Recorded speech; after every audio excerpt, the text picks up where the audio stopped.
ਵਾਹਿਗੁਰੂ ਜੀ ਕਾ ਖਾਲਸਾ ਵਾਹਿਗੁਰੂ ਜੀ ਕੀ ਫਤਿਹ। ਗੁਰੂ ਪਿਆਰੀ ਗੁਰੂ ਸਵਾਰੀ ਪਰਮ ਸਤਿਕਾਰਯੋਗ ਸਾਧ ਸੰਗਤ ਜੀਓ, ਵੱਡਾ ਆਦਮੀ ਬਣਨ ਦੀ ਚਾਹਤ ਕਿਸ ਦੇ ਵਿੱਚ ਨਹੀਂ ਹੁੰਦੀ। ਜੋ ਵੀ ਪ੍ਰਾਣੀ ਸੰਸਾਰ ਦੇ ਵਿੱਚ ਆਉਂਦਾ ਉਹਦੇ ਮਨ ਦੀ ਇੱਛਾ ਜਿਹੜੀ ਹੈ ਨਾ, ਸਮਾਂ ਪਾ ਕੇ ਇਹ ਬਣ ਜਾਂਦੀ ਆ ਕਿ ਮੈਂ ਵੀ ਸੰਸਾਰ ਦੇ ਵਿੱਚ ਵੱਡਾ ਆਦਮੀ ਬਣਾ ਅਤੇ ਦੂਸਰੇ ਜਿੰਨੇ ਵੀ ਪ੍ਰਾਣੀ ਆ ਸੰਸਾਰ ਦੇ ਮੈਨੂੰ ਸਤਿਕਾਰ ਦੀ ਨਜ਼ਰ ਦੇ ਨਾਲ ਤੱਕ ਸਕਣ ਅਤੇ ਮੈਂ ਆਪਣੇ ਆਪ ਦੇ ਵਿੱਚ ਮਾਣ ਮਹਿਸੂਸ ਕਰ ਸਕਾਂ। ਸੋ ਵੱਡਾ ਆਦਮੀ ਬਣਨਾ ਬੜੀ ਗੌਰਵ ਦੀ ਗੱਲ ਹੈਗੀ ਆ, ਪਰ ਇਹਦੇ ਵਾਸਤੇ ਆਪਾਂ ਦੇਖਦੇ ਹਾਂ ਕਿ ਸਭ ਤੋਂ ਪਹਿਲਾਂ ਸ਼ੁਭ ਗੁਣਾਂ ਦਾ ਹੋਣਾ ਬੜਾ ਜ਼ਰੂਰੀ ਆ। ਅਤੇ ਜੇ ਇਸ ਆਦਮੀ ਦੇ ਵਿੱਚ ਸ਼ੁਭ ਗੁਣ ਹੋਣਗੇ, ਉਹ ਜਿਹੜੇ ਸ਼ੁਭ ਗੁਣ ਹੈਗੇ ਆ ਉਸ ਨੂੰ ਫਿਰ ਉਸ ਮੁਕਾਮ ਦੇ ਉੱਤੇ ਲੈ ਜਾਣਗੇ ਜਿਹਦੇ ਉਹਨੇ ਸੁਪਨੇ ਦੇਖੇ ਆ। ਅਤੇ ਇਹਨੇ ਸ਼ੁਭ ਗੁਣਾਂ ਦੇ ਨਾਲ ਫਿਰ ਉਹਦੀ ਲਗਨ ਵੀ ਜਿਹੜੀ ਆ ਉਹ ਨਿਰੰਤਰ ਪੱਕੀ ਹੋਣੀ ਚਾਹੀਦੀ ਆ। ਜਦ ਲਗਨ ਅੰਦਰ ਨਿਰੰਤਰ ਪੱਕੀ ਹੋਵੇ ਤਾਂ ਫਿਰ ਉਹਦੇ ਅੰਦਰ ਜਿਹੜੀ ਹੈ ਨਾ ਮਿਹਨਤ ਕਰਨ ਦਾ ਜਜ਼ਬਾ ਵੀ ਹੋਣਾ ਚਾਹੀਦਾ। ਜਦ ਉਹਦੇ ਅੰਦਰ ਮਿਹਨਤ ਕਰਨ ਦਾ ਜਜ਼ਬਾ ਹੋਊਗਾ ਨਾ, ਅਤੇ ਫਿਰ ਸਮਾਂ ਪਾ ਕੇ ਉਹਦੇ ਜਿਹੜੇ ਸੁਪਨੇ ਹੈ ਵੱਡਾ ਆਦਮੀ ਬਣਦੇ ਉਹਨੂੰ ਫਲ ਜ਼ਰੂਰ ਲੱਗਣਗੇ। ਦਾਸ ਅੱਜ ਇਸੇ ਹੀ ਨਾ ਵਿਸ਼ੇ 'ਤੇ ਇੱਕ ਸਰਦਾਰ ਅਜੀਤ ਸਿੰਘ, ਉਹਨਾਂ ਦੇ ਜੀਵਨ ਦਾ ਜਿਹੜਾ ਵੱਡੇ ਆਦਮੀ ਬਣਨ ਦਾ ਜੋ ਸੁਪਨਾ ਸੀਗਾ ਕਿਵੇਂ ਸਾਕਾਰ ਹੋਇਆ, ਇਸ ਦੀ ਵਿਚਾਰ ਆਪ ਸਾਰੀਆਂ ਸੰਗਤਾਂ ਦੇ ਨਾਲ ਸਾਂਝਾ ਕਰਦਾ ਹੈਗਾ। ਸੋ ਸਰਦਾਰ ਅਜੀਤ ਸਿੰਘ ਇੱਕ ਐਸੇ ਜਿਹੜੇ ਵਿਅਕਤੀ ਹੋਏ ਆ ਆਪਣੇ ਸਮੇਂ ਦੇ ਵਿੱਚ, ਜਿਨ੍ਹਾਂ ਦੀ ਨੇੜਤਾ ਜਿਹੜੀ ਸੀ ਉਹ ਦਾਸ ਦੇ ਨਾਲ ਸਭ ਤੋਂ ਜਿਹੜੇ ਸੀ ਕਰੀਬੀ ਸੀਗੀ। ਸੋ ਦਾਸ ਦੇ ਨਾਲ ਉਹਨਾਂ ਨੇ ਜਿਹੜੀਆਂ ਆਪਣੇ ਜੀਵਨ ਦੇ ਬਹੁਤ ਸਾਰੇ ਰਹੱਸ ਸਾਂਝੇ ਕੀਤੇ, ਉਹ ਇਸ ਗੱਲ ਵੱਲ ਇਸ਼ਾਰਾ ਕਰਦੇ ਆ ਕਿ ਅਗਰ ਕਿਸੇ ਨੇ ਆਪਣੇ ਜੀਵਨ ਦੇ ਵਿੱਚ ਤਰੱਕੀ ਕਰਨੀ ਹੋਵੇ ਤਾਂ ਉਹਨੂੰ ਸੰਸਾਰ ਦੇ ਵਿੱਚ ਆਪਣੇ ਮਾਤਾ ਪਿਤਾ ਦੀਆਂ ਅਸੀਸਾਂ ਅਤੇ ਦੋਸਤਾਂ ਦਾ ਜਿਹੜੀ ਮਦਦ ਹੈਗੀ ਆ, ਸੱਚੇ ਦਿਲ ਸੱਜਣਾ ਦੀ, ਇਹ ਵੀ ਬੜੀ ਜ਼ਰੂਰੀ ਆ। ਔਰ ਸਭ ਤੋਂ ਵੱਡੀ ਗੱਲ ਹੈ ਉੱਪਰ ਵਾਲੇ ਦੀ ਰਹਿਮਤ ਭਰੀ ਨਜ਼ਰ।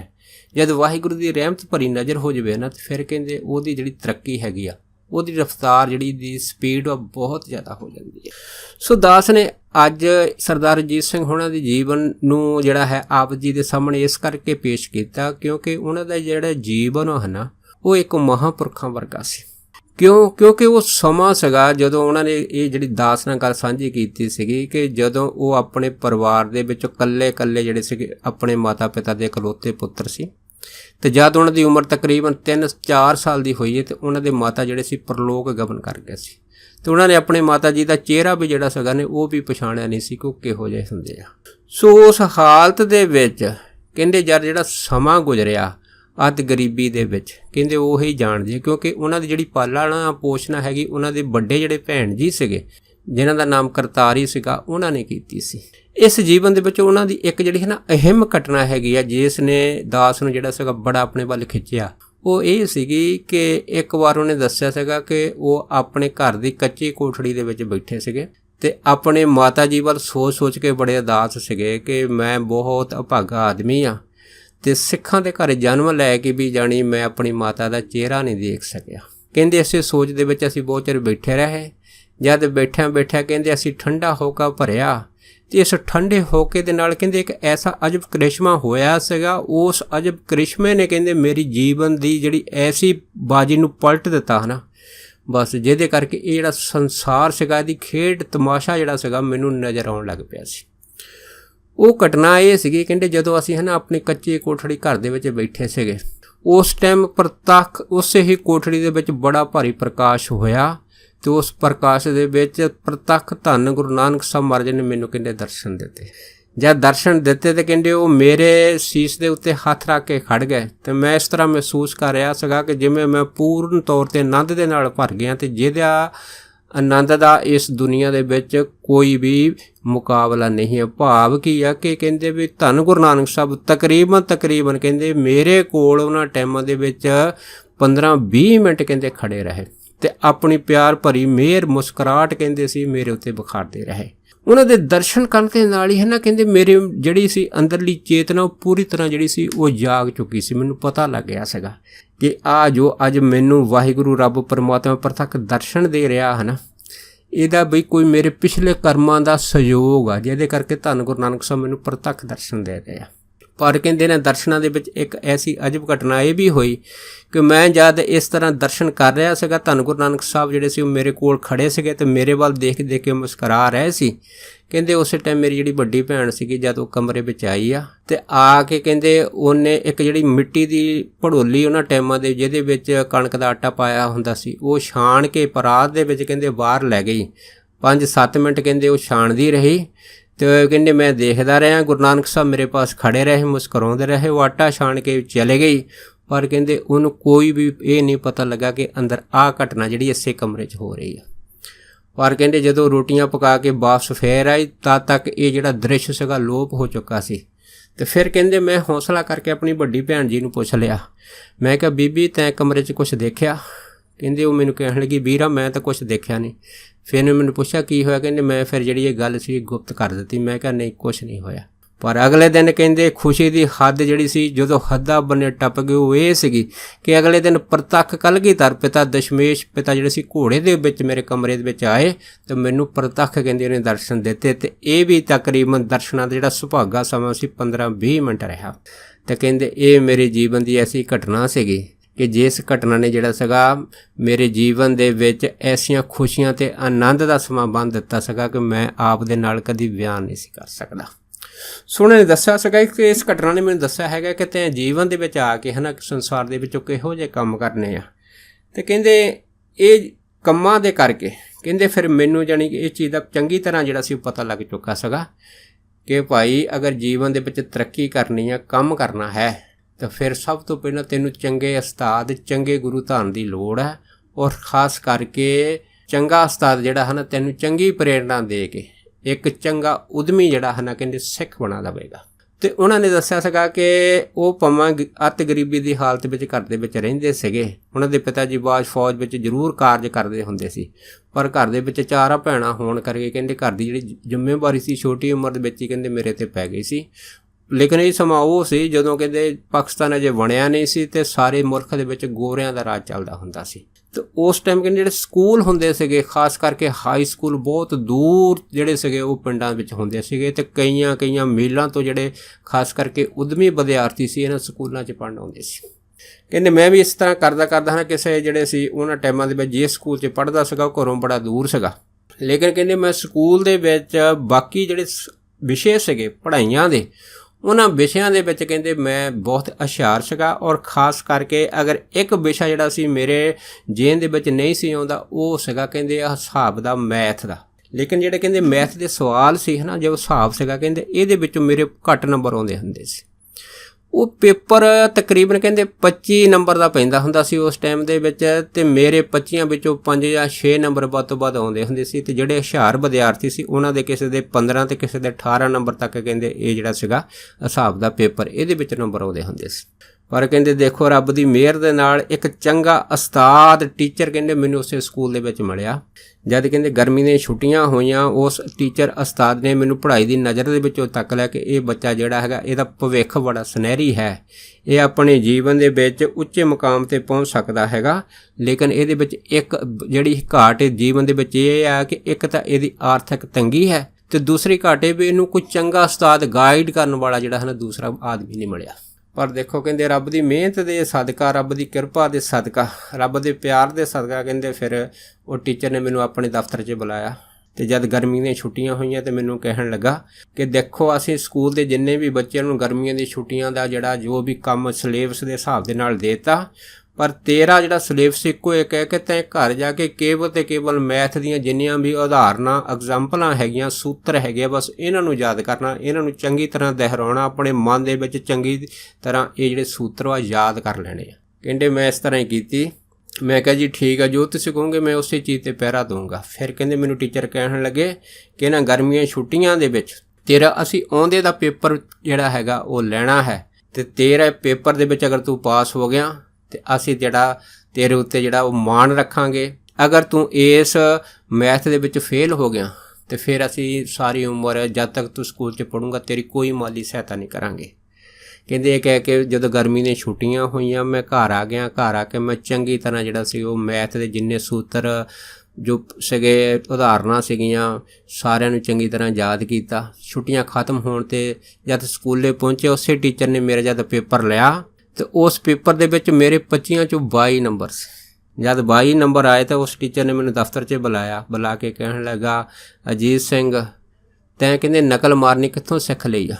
ਕਹਿੰਦੇ ਮੈਂ ਆਖਿਆ ਜੀ ਮੈਂ ਨਕਲ ਨਹੀਂ ਮਾਰੀ। ਕਹਿੰਦੇ ਤੇਰੇ 100 ਦੇ ਵਿੱਚੋਂ ਜੋ ਅੱਗੇ ਜਿਹੜੇ ਨੰਬਰ ਆਉਂਦੇ ਸੀ ਬੜੇ ਘੱਟ ਆਉਂਦੇ ਸੀ, ਕਿਉਂ 25 ਨੰਬਰ ਦਾ ਪੇਪਰ ਹੁੰਦਾ ਸੀ ਤੇ ਤੇਰੇ ਕਹਿੰਦੇ 25 ਦੇ ਵਿੱਚੋਂ ਕਹਿੰਦੇ ਮੈਨੂੰ ਜਦ ਤੱਕ ਯਾਦ ਆ 5 ਜਾਂ 6 ਨੰਬਰ ਆਉਂਦੇ ਹੁੰਦੇ ਸੀ, ਪਰ ਹੁਣ ਤੇਰੇ 25 ਚੋਂ 22 ਨੰਬਰ ਹੈ। ਇਹਦਾ ਮਤਲਬ ਇਹ ਹੈਗਾ ਕਿ ਤੈਂ ਜਿੰਨਾ ਵੀ ਜਿਹੜਾ ਸਕੂਲ ਦਾ ਕੰਮ ਕੀਤਾ ਹੈ ਹਿਸਾਬ ਦਾ ਇਹ ਨਕਲ ਮਾਰ ਕੇ ਕੀਤਾ।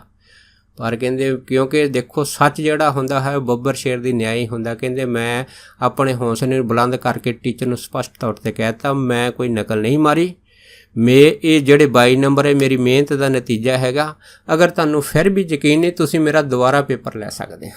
ਪਰ ਜਦੋਂ ਕਹਿੰਦੇ ਮੇਰਾ ਜਵਾਬ ਸੁਣ ਕੇ ਟੀਚਰ ਮਨ ਹੀ ਮਨ ਬੜਾ ਖੁਸ਼ ਹੋਇਆ ਸੀ, ਪਰ ਉਹਨੇ ਕਹਿਤਾ ਸੀ ਮੈਂ ਤੈਨੂੰ ਦੁਬਾਰਾ ਫਿਰ ਚੈੱਕ ਕਰਨਾ। ਦੁਬਾਰਾ ਫਿਰ ਕਹਿੰਦੇ ਉਹਨੇ ਜਿਹੜੇ ਸੀ ਮੈਥ ਦੇ ਸਵਾਲ ਪਾਏ ਤੇ ਪਰ ਜਦੋਂ ਕਹਿੰਦੇ ਮੈਥ ਦੇ ਸਵਾਲਾਂ ਦੇ ਜਿਹੜੇ ਮੈਨੂੰ ਨੰਬਰ ਆਏ ਤੇ ਮੇਰੇ 25 ਚੋਂ 25 ਨੰਬਰ ਸੀ, ਇੱਕ ਵੀ ਨੰਬਰ ਘੱਟ ਨਹੀਂ ਸੀ। ਬਸ ਉਸ ਤੋਂ ਬਾਅਦ ਫਿਰ ਸਰਦਾਰ ਜੀ ਕਹਿੰਦੇ ਵੀ ਅਸੀਂ ਪਿੱਛਾ ਮੁੜ ਕੇ ਨਹੀਂ ਦੇਖਿਆ।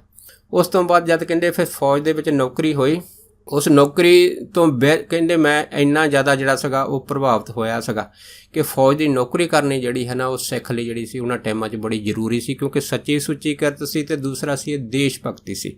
ਪਰ ਇਹਦੇ ਵਾਸਤੇ ਕਹਿੰਦੇ ਜਿਹੜੀ ਸਰੀਰ ਦੀ ਫਿਟਨੈਸ ਬੜੀ ਜ਼ਰੂਰੀ ਸੀ।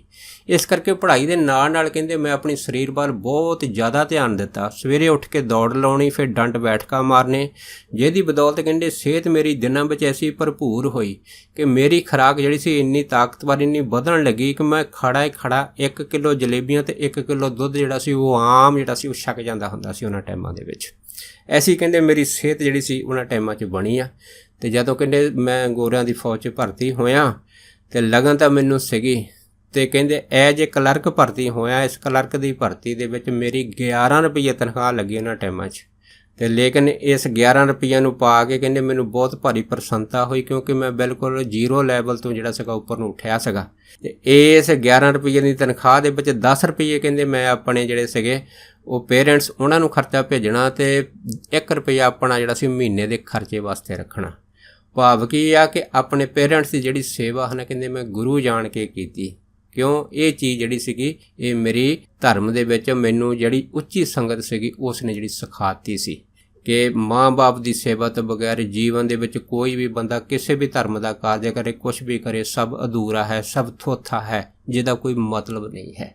ਕਹਿੰਦੇ ਦੇਖੋ ਮਾਪਿਆਂ ਦੀਆਂ ਸੀਸਾਂ ਅਤੇ ਸੱਜਣਾ ਦੋਸਤਾਂ ਦੀ ਕਹਿੰਦੇ ਸਾਥ ਦੀ ਮਿਹਨਤ ਅਤੇ ਬਾਕੀਆਂ ਦੀਆਂ ਕਹਿੰਦੇ ਜਿੰਨੇ ਵੀ ਸਤਿਕਾਰ ਭਰੀ ਨਜ਼ਰ ਦੇ ਨਾਲ ਜੋ ਵੀ ਦੁਨੀਆ ਜਿਹੜੀ ਸੀ ਮੈਨੂੰ ਤੱਕਦੀ ਸੀ ਉਹਨਾਂ ਦੀ ਅਸੀਸਾਂ ਦੇ ਸਦਕਾ ਮੇਰੀ ਜਿਹੜੀ ਫੌਜ ਦੇ ਵਿੱਚ ਦੂਸਰੇ ਅਫਸਰਾਂ ਦੇ ਪ੍ਰਤੀ ਜੋ ਨਜ਼ਰ ਸੀਗੀ ਉਹ ਵੀ ਕਹਿੰਦੇ ਬੜੀ ਸਤਿਕਾਰਯੋਗ ਬਣੀ ਸੀ।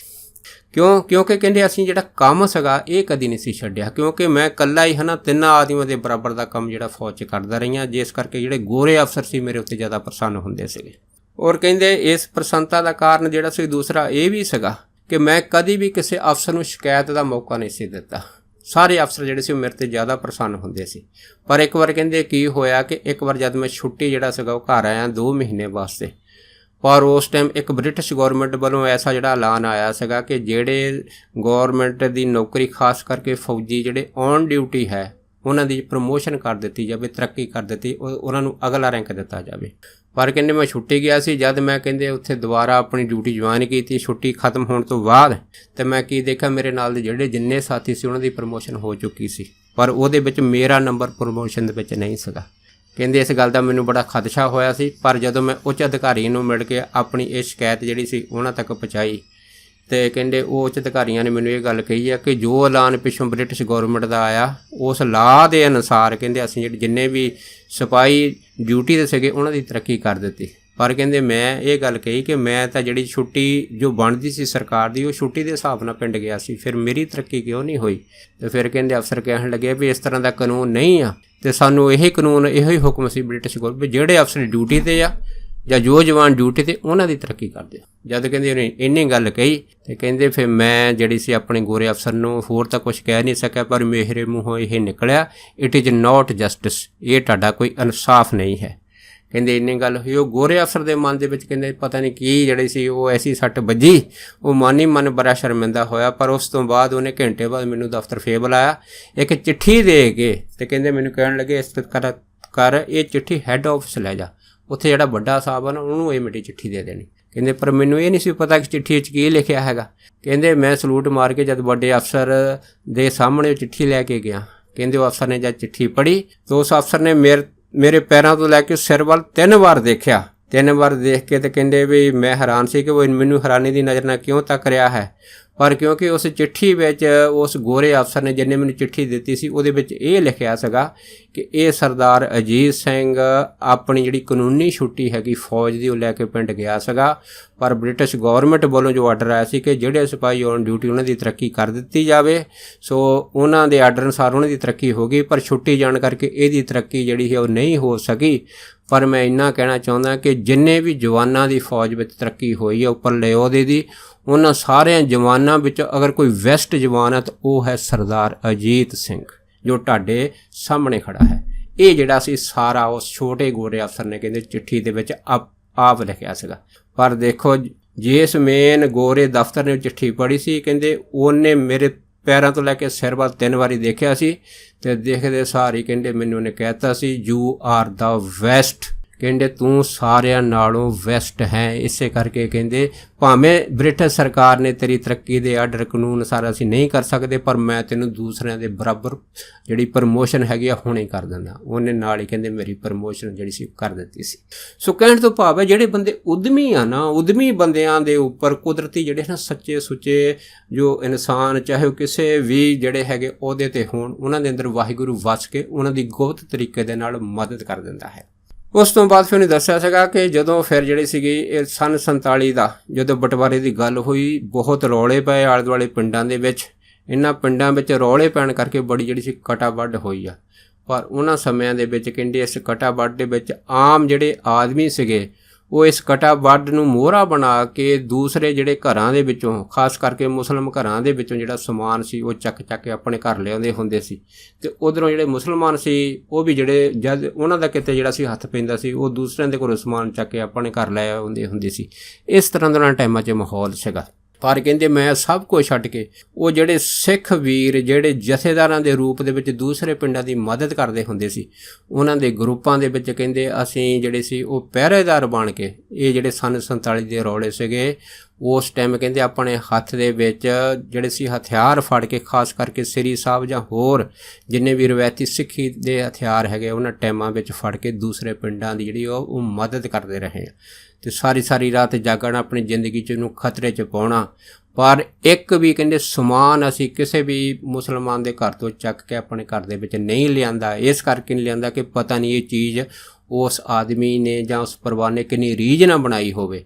ਅਗਰ ਅਸੀਂ ਇਸ ਚੀਜ਼ ਨੂੰ ਘਰ ਲਿਆ ਕੇ ਵਰਤ ਲਈਏ ਤਾਂ ਇਹ ਫਿਰ ਮੇਰੀ ਜ਼ਿੰਦਗੀ ਦੇ ਵਿੱਚ ਜਿਹੜਾ ਸਮਾਨ ਹੈ ਇਹ ਹੈ ਨਾ ਬਹੁਤ ਵੱਡਾ ਸਰਾਫ ਬਣ ਕੇ ਮੇਰੀ ਜ਼ਿੰਦਗੀ 'ਚ ਰੋੜਾ ਬਣ ਜਾਊਗਾ। ਸੋ ਇਹ ਸੀ ਉਹਨਾਂ ਦੀ ਬਹੁਤ ਵੱਡੀ ਜਿਹੜੀ ਸੋਚਣੀ ਉਹਨਾਂ ਟਾਈਮਾਂ ਦੇ ਵਿੱਚ। ਕਿਉਂ ਔਖੇ ਸਮੇਂ ਜਿਹੜੇ ਸੀ ਉਹਨਾਂ ਨੇ ਉਹਨਾਂ ਟਾਈਮਾਂ ਦੇ ਵਿੱਚ ਕਿਵੇਂ ਜਿਹੜਾ ਹੈ ਨਾ ਸਾਥ ਦਿੱਤਾ।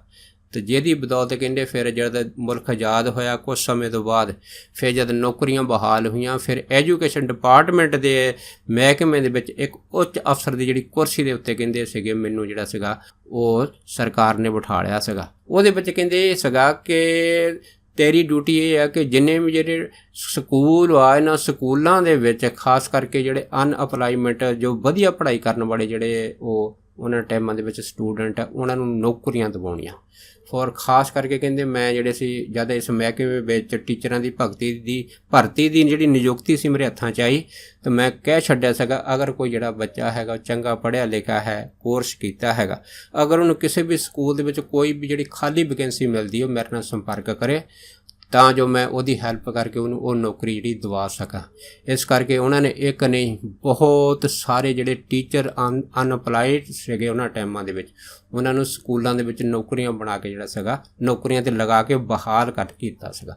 ਭਾਵ ਕੀ ਆ ਕਿ ਉਹਨਾਂ ਦੀਆਂ ਸੀਸਾਂ ਜਿਹੜੀਆਂ ਪ੍ਰਾਪਤ ਕੀਤੀਆਂ ਸੀ ਜਿਸ ਕਰਕੇ ਉਹਨਾਂ ਦਾ ਜਿਹੜਾ ਸਤਿਕਾਰ ਸੀਗਾ ਹੈ ਨਾ ਉਹ ਬਹੁਤ ਵਧਿਆ ਸੀਗਾ। ਫਿਰ ਇਹਨੇ ਦਾਸ ਨੇ ਇਹ ਵੀ ਦੇਖਿਆ ਕਿ ਉਹਨਾਂ ਨੇ ਇਹ ਤਾਂ ਜੋ ਕਾਰਜ ਕੀਤੇ ਆਪਣੇ ਪਰਿਵਾਰਾਂ ਦੀਆਂ ਜ਼ਿੰਮੇਵਾਰੀਆਂ ਦੇ ਪ੍ਰਤੀ ਵੀ ਜਿਹੜੇ ਸੀ ਬਹੁਤ ਜ਼ਿਆਦਾ ਜਾਗਰੂਕ ਰਹੇ ਆ, ਪਰ ਇਹਦੇ ਨਾਲ ਉਹਨਾਂ ਨੇ ਜਿਹੜੇ ਸਾਂਝੇ ਕੰਮ ਸੀ ਉਹਨਾਂ ਸਾਂਝੇ ਕੰਮਾਂ ਦੇ ਵਿੱਚ ਜਿਹੜਾ ਸੀ ਆਪਣਾ ਵੱਧ ਯੋਗਦਾਨ ਦਿੱਤਾ। ਦਾਸ ਨੇ ਇਹ ਵੀ ਦੇਖਿਆ ਹੈਗਾ ਕਿ ਉਹਨਾਂ ਨੇ ਆਪਣੇ ਜੀਵਨ ਦੇ ਵਿੱਚ ਜਦ ਸੰਡੇ ਖਾਸ ਕਰਕੇ ਐਤਵਾਰ ਦੀ ਛੁੱਟੀ ਹੁੰਦੀ ਸੀ ਕਿਵੇਂ ਪਿੰਡ ਦੇ ਦੂਸਰੇ ਸੱਜਣਾਂ ਨੂੰ ਜਿਹੜਾ ਸੀਗਾ ਉਹ ਗੱਡੇ ਨਾਲ ਲਿਜਾ ਕੇ ਆਪ ਗੱਡਿਆਂ 'ਤੇ ਮਿੱਟੀ ਜਿਹੜੀ ਸੀ ਉਹ ਭਰਨੀ, ਉਹ ਭਰ ਕੇ ਪਿੰਡਾਂ ਦੀਆਂ ਰਾਹਾਂ ਗਲੀਆਂ 'ਚ ਪਾਉਣੀ ਅਤੇ ਰਾਹ ਜਿਹੜੇ ਪੱਧਰੇ ਕਰਾਉਣੇ, ਇਹ ਜਿਹੜੇ ਕੰਮ ਉਹ ਕਰਦੇ ਰਹੇ। ਉਹ ਖਾਸ ਕਰਕੇ ਜਦੋਂ ਧਾਰਮਿਕ ਸਥਾਨ ਮਹਾਂਪੁਰਖਾਂ ਦੀਆਂ ਵਰਸੀਆਂ ਹੁੰਦੀਆਂ ਸੀ, ਇਹਨਾਂ ਵਰਸੀਆਂ ਦੇ ਮੌਕੇ ਵੀ ਜਿਹੜੇ ਸੀ ਉਹ ਆਪ ਜਿਹੜੀ ਸੀ ਉਹ ਸੇਵਾ ਇਕੱਠੀ ਕਰਕੇ ਦੂਸਰੀ ਸੰਗਤ ਦੇ ਨਾਲ ਅਤੇ ਇਹਨਾਂ ਵਰਸਿਆਂ ਦੇ ਵਿੱਚ ਵੱਧ ਤੋਂ ਵੱਧ ਜਿਹੜਾ ਸੀਗਾ ਉਹ ਆਪਣੀ ਸੇਵਾ ਦਾ ਹਿੱਸਾ ਪਾਉਂਦੇ ਜਿਹੜੇ ਸੀ ਉਹ ਰਹੇ ਸੀਗੇ। ਸੋ ਕਹਿਣ ਤੋਂ ਭਾਵ ਇਹ ਹੈ ਕਿ ਉਹਨਾਂ ਦੇ ਅੰਦਰ ਇਹ ਜਿਹੜੇ ਚੀਜ਼ਾਂ ਸੀਗੀਆਂ ਕਿ ਜੀਵਨ ਦੇ ਵਿੱਚ ਵੱਡੇ ਆਦਮੀ ਬਣਨ ਦੀ ਚਾਹਤ, ਇਸ ਚਾਹਤ ਨੂੰ ਕਿਵੇਂ ਜਿਹੜਾ ਹੈ ਨਾ ਉਹ ਬਰਕਰਾਰ ਰੱਖਿਆ ਜਾਵੇ, ਉਹਦੇ ਵਾਸਤੇ ਉਹਨਾਂ ਦੇ ਇਹ ਹਮਲੇ ਜਿਹੜੇ ਸਦਾ ਰਹਿੰਦੇ ਸੀ। ਔਰ ਖ਼ਾਸ ਕਰਕੇ ਜਦ ਸ਼ਾਮ ਹੋਣੀ, ਸ਼ਾਮ ਨੂੰ ਜਿਹੜੀ ਸਕੂਲ ਦੀ ਗਰਾਊਂਡ ਦੇ ਵਿੱਚ ਪਿੰਡ ਦੇ ਦੂਸਰੇ ਬੱਚਿਆਂ ਨੂੰ ਇਕੱਠਾ ਕਰਕੇ ਕਿਵੇਂ ਉਹ ਵਾਲੀਬਾਲ ਖਿਡਾਉਂਦੇ ਹੁੰਦੇ ਸੀ ਅਤੇ ਆਪ ਵੀ ਜਿਹੜੇ ਵਾਲੀਬਾਲ ਖੇਡਣ ਦੇ ਸ਼ੌਕੀਨ ਸੀ ਔਰ ਇੱਕ ਚੰਗੇ ਖਿਡਾਰੀ ਦੀ ਤਰ੍ਹਾਂ ਜਿਹੜੇ ਸੀ ਉਹ ਵਾਲੀਬਾਲ ਖੇਡਦੇ ਵੀ ਜਿਹੜੇ ਰਹਿੰਦੇ ਸੀ। ਸੋ ਇਹ ਉਹਨਾਂ ਦੇ ਜੀਵਨ ਦੇ ਜਾਣੀ ਕਿ ਉਹ ਕੰਮ ਕਾਰਜ ਹੈਗੇ ਆ ਜਿਹੜੇ ਉਹਨਾਂ ਨੇ ਜਿਹੜੇ ਸੀ ਦਾਸ ਨੂੰ ਆਪਣੇ ਜੀਵਨ ਦੇ ਵਿੱਚ ਦੱਸੇ ਵੀ ਆ ਔਰ ਦਾਸ ਨੇ ਅੱਖੀਂ ਵੀ ਦੇਖੇ ਆ। ਉਹਨਾਂ ਦਾ ਕਹਿਣਾ ਸੀਗਾ ਕਿ ਅਗਰ ਕੋਈ ਵੀ ਇਨਸਾਨ ਕਿਸੇ ਉੱਚੇ ਅਹੁਦੇ ਉੱਤੇ ਪਹੁੰਚ ਜਾਵੇ ਅਤੇ ਦੂਸਰਾ ਆਦਮੀ ਸੋਚੇ ਵੀ ਉਹ ਪਹੁੰਚ ਗਿਆ, ਮੈਂ ਪਹੁੰਚ ਨਹੀਂ ਸਕਦਾ, ਪਰ ਅਗਰ ਉਹਦੇ ਅੰਦਰ ਲਗਨ ਹੋਵੇ ਕਿ ਉਹ ਆਦਮੀ ਅਗਰ ਵੱਡਾ ਬਣ ਸਕਦਾ ਹੈ ਤਾਂ ਮੈਂ ਵੀ ਵੱਡਾ ਬਣ ਸਕਦਾ ਹਾਂ। ਔਰ ਤੀਸਰੀ ਗੱਲ ਇਹ ਸੀ ਉਹਨਾਂ ਦੇ ਜੀਵਨ 'ਚ ਦੱਸਿਆ ਸੀਗਾ ਕਿ ਉਹਨਾਂ ਨੂੰ ਇਹ ਜਿਹੜਾ ਕੰਮ ਆ ਉਹਨਾਂ ਦੀ ਮਿਹਨਤ ਜਿਹੜੀ ਹੈ ਉਹ ਹੀ ਰੰਗ ਲਿਆਊਗੀ, ਪਰ ਇਹ ਮਿਹਨਤ ਜਿਹੜੀ ਆ ਉਹਨੂੰ ਨਿਰੰਤਰ ਕਰਨੀ ਪਊਗੀ। ਉਹਦੇ ਵਿੱਚ ਉਹਨੇ ਦੱਸਿਆ ਸੀਗਾ ਕਿ ਇਸ ਮਿਹਨਤ ਦੇ ਬਦਲੇ ਚਾਹੇ ਘਰ ਦੀ ਸ਼ਾਦੀ ਹੋਵੇ, ਚਾਹੇ ਦੀਵਾਲੀ, ਚਾਹੇ ਹੋਲੀ, ਕੋਈ ਵੀ ਵੱਡਾ ਤਿਉਹਾਰ ਹੋਵੇ, ਇਹੋ ਜਿਹੇ ਜਿਹੜੇ ਤਿਉਹਾਰ ਹੈਗੇ ਇਹ ਉਹਨਾਂ ਦੀਆਂ ਡਿਕਸ਼ਨਰੀਆਂ ਵਿੱਚ ਨਹੀਂ ਹੋਣੇ ਚਾਹੀਦੇ। ਉਹਨਾਂ ਦੀ ਡਿਕਸ਼ਨਰੀ ਵਿੱਚ ਕੇਵਲ ਅਤੇ ਕੇਵਲ ਮਿਹਨਤ ਦੀ ਲਗਨ ਹੋਣੀ ਚਾਹੀਦੀ ਆ। ਅਤੇ ਜਦੋਂ ਮਿਹਨਤ ਰੂਪੀ ਜਿਹੜੀ ਲਗਨ ਹੈਗੀ ਆ ਉਹ ਆਪਣੇ ਨਿਸ਼ਚੇ ਦੇ ਵਿੱਚ ਚੰਗੀ ਤਰ੍ਹਾਂ ਬਿਠਾ ਲੈਣਗੇ ਅਤੇ ਇਹਦੇ ਵਾਸਤੇ ਹੰਭਲੇ ਮਾਰਨਗੇ ਹਨ ਅਤੇ ਕਹਿੰਦੇ ਫਿਰ ਦਿਨ ਦੂਰ ਨਹੀਂ ਆ ਜਦੋਂ ਉਹ ਜਿਹੜੇ ਇਨਸਾਨ ਹੈ ਉਹ ਦੁਨੀਆ ਦੇ ਉੱਚੇ ਮੁਕਾਮ 'ਤੇ ਪਹੁੰਚ ਕੇ ਉਹ ਸਾਰਾ ਕੁਝ ਹਾਸਲ ਕਰ ਸਕਦੇ ਆ। ਔਰ ਦਾਸ ਨੇ ਇਹ ਵੀ ਦੇਖਿਆ ਕਿ ਜਦ ਉਹਨਾਂ ਨੂੰ ਜਦ ਵਿਹਲਾ ਸਮਾਂ ਮਿਲਦਾ ਸੀ, ਇਸ ਵਿਹਲੇ ਸਮੇਂ ਦੇ ਵਿੱਚ ਉਹ ਗੁਰਬਾਣੀ ਦੇ ਬਹੁਤ ਸਾਰੇ ਜਿਹੜੇ ਪਾਠ ਸੀਗੇ ਸਧਾਰਨ ਬੈਠ ਕੇ ਕਰ ਲੈਂਦੀ, ਖਾਸ ਕਰਕੇ ਜਪਜੀ ਸਾਹਿਬ ਅਤੇ ਰਹਿਰਾਸ ਸਾਹਿਬ ਦੇ ਪਾਠ ਔਰ ਦੂਸਰੀਆਂ ਜਿਹੜੀਆਂ ਬਾਣੀਆਂ ਸੀ ਉਹਨਾਂ ਦੇ ਪਾਠ ਵੀ ਸੁਧਾਰਨ ਕਰ ਲੈਂਦੇ ਸੀ। ਪਰ ਜਪਜੀ ਸਾਹਿਬ ਦਾ ਪਾਠ ਜਿਹੜਾ ਸੀ ਉਹਨਾਂ ਦੇ ਮਨ ਜਾਂ ਦਿਲ ਦੇ ਵਿੱਚ ਇੰਨਾ ਛਾਇਆ ਸੀ, ਇੰਨਾ ਹਰਮਨ ਪਿਆਰਾ ਸੀਗਾ ਕਿ ਇਹਦੇ ਇੱਕ ਪੰਕਤੀ ਜਿਹੜੇ ਕਈ ਜਿਹੜੇ ਉਹ ਅਰਥ ਵੀ ਕਰਨ ਵਿੱਚ ਬੜੀ ਮਹਾਰਤ ਰੱਖਦੇ ਸੀਗੇ। ਔਰ ਕਈ ਐਸੇ ਵਿਚਾਰ ਜਿਹੜੇ ਸੀ ਉਹ ਦਾਸ ਦੇ ਨਾਲ ਉਹਨਾਂ ਨੇ ਆਪਣੇ ਜੀਵਨ 'ਚ ਸਾਂਝੇ ਕੀਤੇ ਆ ਕਿ ਜਿਨ੍ਹਾਂ ਨੂੰ ਸੁਣ ਕੇ ਦਾਸ ਵੀ ਆਪ ਜਿਹੜਾ ਸੀਗਾ ਉਹ ਅਚੰਭੇ 'ਚ ਪੈ ਜਾਂਦਾ ਸੀਗਾ ਕਿ ਇਸ ਤਰ੍ਹਾਂ ਵੀ ਹੁੰਦੀ, ਕਿਉਂਕਿ ਉਹਨਾਂ ਦਾ ਆਪਣਾ ਜਿਹੜਾ ਜੀਵਨ ਆ ਅੰਦਰੋਂ ਰੂਹਾਨੀਅਤ ਦੇ ਨਾਲ ਭਰਿਆ ਸੀਗਾ। ਔਰ ਖ਼ਾਸ ਕਰਕੇ ਗੁਰਬਾਣੀ ਦੇ ਗੁੱਝੇ ਜਿਹੜੇ ਰਹੱਸ ਸੀ, ਜਿਹੜੇ ਅਰਥ ਸੀ, ਉਹਨਾਂ ਦੀ ਵਿਚਾਰ ਜਿਹੜੀ ਸੀ ਬੜੇ ਸਧਾਰਨ ਤਰੀਕੇ ਦੇ ਨਾਲ ਉਹ ਦਾਸ ਨੂੰ ਸਮਝਾਉਂਦੇ ਹੁੰਦੇ ਸੀ ਕਿ ਇਹਦਾ ਜਿਹੜਾ ਮਤਲਬ ਜੋ ਅਰਥ ਵਾ ਹੈ ਨਾ ਉਹ ਇਹ ਨਿਕਲਦਾ ਹੈਗਾ। ਅਤੇ ਉਹਨਾਂ ਦੀ ਵਿਚਾਰਾਂ ਨੂੰ ਸੁਣ ਕੇ ਦਾਸ ਦੇ ਮਨ ਵਿੱਚ ਵੀ ਜਿਹੜੇ ਸੀ ਕਈ ਵਾਰੀ ਬਹੁਤ ਸਾਰੇ ਜਿਹੜੇ ਪ੍ਰਸ਼ਨ ਪੈਦਾ ਹੁੰਦੇ ਸੀਗੇ ਅਤੇ ਉਹਨਾਂ ਨੂੰ ਜਵਾਬ ਸਹਿਜ ਦੇ ਵਿੱਚ ਮਿਲ ਜਾਂਦੇ ਸੀ। ਔਰ ਉਹਨਾਂ ਦਾ ਅੰਤਮ ਸਮਾਂ ਵੀ ਜਿਹੜਾ ਸੀਗਾ ਇੱਕ ਵੱਡੇ ਮਹਾਂਪੁਰਖਾਂ ਦੇ ਜਿਹੜਾ ਵਾਂਗੂ ਇਸ ਸੰਸਾਰ ਦੇ ਵਿੱਚ ਹੋ ਨਿਬੜਿਆ, ਕਿਉਂਕਿ ਅੰਤ ਸਮੇਂ ਜਦੋਂ ਉਹਨਾਂ ਨੇ ਆਪਣਾ ਸਰੀਰ ਛੱਡਿਆ ਸੀਗਾ ਉਹਨਾਂ ਨੇ ਆਪ ਹੀ ਆਵਾਜ਼ ਮਾਰ ਕੇ ਆਪਣੇ ਸਾਰੇ ਪਰਿਵਾਰ ਨੂੰ ਔਰ ਜੋ ਵੀ ਆਂਢ ਗੁਆਂਢ ਸੀ ਸਾਰੇ ਨੂੰ ਇਕੱਠਾ ਕਰ ਲਿਆ ਸੀ। ਇਕੱਠਾ ਕਰਕੇ ਇਹ ਦੱਸ ਦਿੱਤਾ ਸੀਗਾ ਕਿ ਮੈਂ ਹੁਣ ਇਸ ਸੰਸਾਰ 'ਚੋਂ ਜਾ ਰਿਹਾ ਹਾਂ। ਅਤੇ ਇਸ ਕਰਕੇ ਜੋ ਉਹਨਾਂ ਨੇ ਸਿੱਖਿਆ ਦਿੱਤੀ ਆਪਣੇ ਪਰਿਵਾਰ ਨੂੰ ਅਤੇ ਦੂਸਰਿਆਂ ਨੂੰ ਬੜੀ ਹੈਰਾਨੀਕੁੰਨ ਸੀਗੀ। ਅਤੇ ਇਸ ਸਿੱਖਿਆ ਦੇ ਵਿੱਚ ਉਹਨੇ ਕਿਹਾ ਸੀਗਾ ਕਿ ਹੁਣ ਤੁਸੀਂ ਹੈ ਨਾ ਸਾਰੇ ਬਾਹਰ ਚਲੇ ਜਾਓ। ਬਾਹਰ ਜਾਣ ਤੋਂ ਬਾਅਦ ਫਿਰ ਉਹਨਾਂ ਨੇ ਆਪ ਬੈਠ ਕੇ ਜਿਹੜਾ ਸੀ ਉਹ ਜਪਜੀ ਸਾਹਿਬ ਦਾ ਪਾਠ ਕੀਤਾ ਸੀ, ਕਿਉਂਕਿ ਦਾਸ ਨੇ ਦੇਖਿਆ ਕਿ ਉਸ ਟਾਈਮ ਉਹ ਜਿਹੜਾ ਘਰ ਦਾ ਬਰਾਂਡਾ ਸੀ ਉਹ ਵੀ ਭਰਿਆ ਸੀਗਾ, ਕਮਰੇ ਵੀ ਭਰੇ ਸੀ, ਬਹੁਤ ਸਾਰੇ ਜਿਹੜੇ ਸੱਜਣ ਸੀਗੇ ਉਹਨਾਂ ਦੀ ਆਵਾਜ਼ ਦੇ ਨਾਲ ਇਕੱਠੇ ਹੋਏ ਸੀ। ਤਾਂ ਸਭ ਨੂੰ ਪਤਾ ਲੱਗਿਆ ਸੀਗਾ ਸਰਦਾਰ ਜੀ ਜੋ ਕਰ ਰਹੇ ਹੈ ਇਸ ਤਰ੍ਹਾਂ ਦਾ ਕੋਈ ਸੰਤ ਮਹਾਤਮਾ ਵੀ ਜਿਹੜੇ ਉਹ ਅੰਤ ਸਮੇਂ ਨਹੀਂ ਕਰਦੇ। ਫਿਰ ਉਹਨਾਂ ਨੂੰ ਚੌਂਕੜੀ ਮਾਰ ਕੇ ਜਿਹੜਾ ਸੀ ਕੁਛ ਟਾਈਮ ਫਿਰ ਜਪਜੀ ਸਾਹਿਬ ਦਾ ਪਾਠ ਕੀਤਾ। ਉਸ ਤੋਂ ਬਾਅਦ ਫਿਰ ਆਪ ਹੀ ਜਿਹੜੇ ਸੀਗੇ ਹੌਲੀ ਹੌਲੀ ਕਰਕੇ ਲੱਤਾਂ ਵਸਾਰ ਕੇ ਲੰਮੇ ਪੈ ਗਏ। ਜਦ ਲੰਮੇ ਪਏ ਆ ਤਾਂ ਉਸ ਤੋਂ ਬਾਅਦ ਉਹਨਾਂ ਨੇ ਆਪਣੀ ਜਿਹੜੀ ਉਹਨਾਂ ਦੀ ਧਾਰਮਿਕ ਪਤਨੀ ਸੀ ਉਹਨੂੰ ਆਵਾਜ਼ ਮਾਰੀ। ਜਦ ਆਵਾਜ਼ ਮਾਰੀ ਜਦ ਦੌੜ ਕੇ ਕੋਲ ਗਈ ਤਾਂ ਉਹਨੂੰ ਬਸ ਇੰਨੀ ਗੱਲ ਹੀ ਆਖੀ, ਚੰਗਾ ਹੁਣ ਸਤਿ ਸ੍ਰੀ ਅਕਾਲ ਸਾਡੀ। ਦੇਖੋ ਇੰਨੀ ਗੱਲ ਕਹਿਣ ਦੇ ਢੇਰ ਤੇ ਨਾਲ ਹੀ 5 ਪੁੱਤਕ ਸਰੀਰ ਤਿਆਗ ਦਿੱਤਾ। ਸੋ ਕਹਿਣ ਤੋਂ ਭਾਵ ਇਹ ਆ ਕਿ ਜਿਨ੍ਹਾਂ ਦੇ ਅੰਦਰ ਵੱਡਾ ਆਦਮੀ ਬਣਨ ਦੀ ਚਾਹਤ ਹਨ ਉਹਨਾਂ ਦੇ ਵਿੱਚ ਸਰਦਾਰ ਅਜੀਤ ਸਿੰਘ ਵਰਗੇ ਗੁਣ ਜਿਹੜੇ ਹੋਣੇ ਜ਼ਰੂਰੀ ਆ। ਦਾਸ ਨੇ ਤਾਂ ਉਹਨਾਂ ਦਾ ਜਿਹੜਾ ਜੀਵਨ ਦੀ ਜੋ ਅੰਦਰੋਂ ਝਲਕ ਹੈ ਆਪ ਸੰਗਤਾਂ ਨਾਲ ਸਾਂਝੀ ਕੀਤੀ ਹੈ, ਤਾਂ ਜੋ ਇਹੋ ਜਿਹੇ ਗੁਣਾਂ ਵਾਲੇ ਇਨਸਾਨ, ਇੱਕ ਨਹੀਂ ਪਤਾ ਨਹੀਂ ਕਿੰਨੇ ਐਸੇ ਜਿਹੜੇ ਉਹ ਪਿੰਡਾਂ ਵਿੱਚ ਆਪ ਨੂੰ ਮਿਲ ਸਕਦੇ ਆ, ਜਿਨ੍ਹਾਂ ਦਾ ਜੀਵਨ ਜਿਹੜਾ ਹੈ ਨਾ ਇੱਕ ਰੋਸ਼ਨ ਮਨਾਰਾ ਜਿਹੜਾ ਸਧਾਰਨ ਆਦਮੀ ਵਾਸਤੇ ਬਣ ਸਕਦਾ ਹੈ। ਅਤੇ ਉਹਨਾਂ ਦੇ ਜੀਵਨ ਦੀਆਂ ਜੋ ਉੱਚੀਆਂ ਡਾਰੀਆਂ ਹੈਗੀਆਂ, ਜਦੋਂ ਅਸੀਂ ਉਹਨਾਂ ਉੱਚੀਆਂ ਡਾਰੀਆਂ ਨੂੰ ਅੱਖੀਂ ਦੇਖਾਂਗੇ ਜਾਂ ਉਹਨਾਂ ਤੋਂ ਸੁਣਾਂਗੇ, ਫਿਰ ਸਾਡੇ ਮਨ ਦੇ ਵਿੱਚ ਵੀ ਉਤਸ਼ਾਹ ਪੈਦਾ ਹੋਊਗਾ। ਅਤੇ ਜਦ ਸਾਡੇ ਮਨ 'ਤੇ ਉਤਸ਼ਾਹ ਪੈਦਾ ਹੋਊਗਾ ਤਾਂ ਫਿਰ ਅਸੀਂ ਜਿਹੜਾ ਹੈਗਾ ਆਪਣਾ ਲੋਕ ਅਤੇ ਪਰਲੋਕ ਦੋਨੇ ਜਿਹੜੇ ਸਹੇਲੇ ਕਰ ਸਕਦੇ ਹਾਂ। ਸੋ ਦਾਸ ਇੰਨੇ ਹੀ ਬਚਨ ਸਾਂਝਾ ਕਰਦਾ ਹੋਇਆ ਖਿਮਾ ਦਾ ਜਾਚਕ ਹੈ ਜੀ। ਹੋਈਆਂ ਬੇਅੰਤ ਭੁੱਲਾਂ ਚੁੱਕਾਂ ਦੀ ਖਿਮਾ ਬਖਸ਼ਣੀ। ਸੋ ਫਤਿਹ ਬੁਲਾਓ। ਵਾਹਿਗੁਰੂ ਜੀ ਕਾ ਖਾਲਸਾ, ਵਾਹਿਗੁਰੂ ਜੀ ਕੀ ਫਤਿਹ।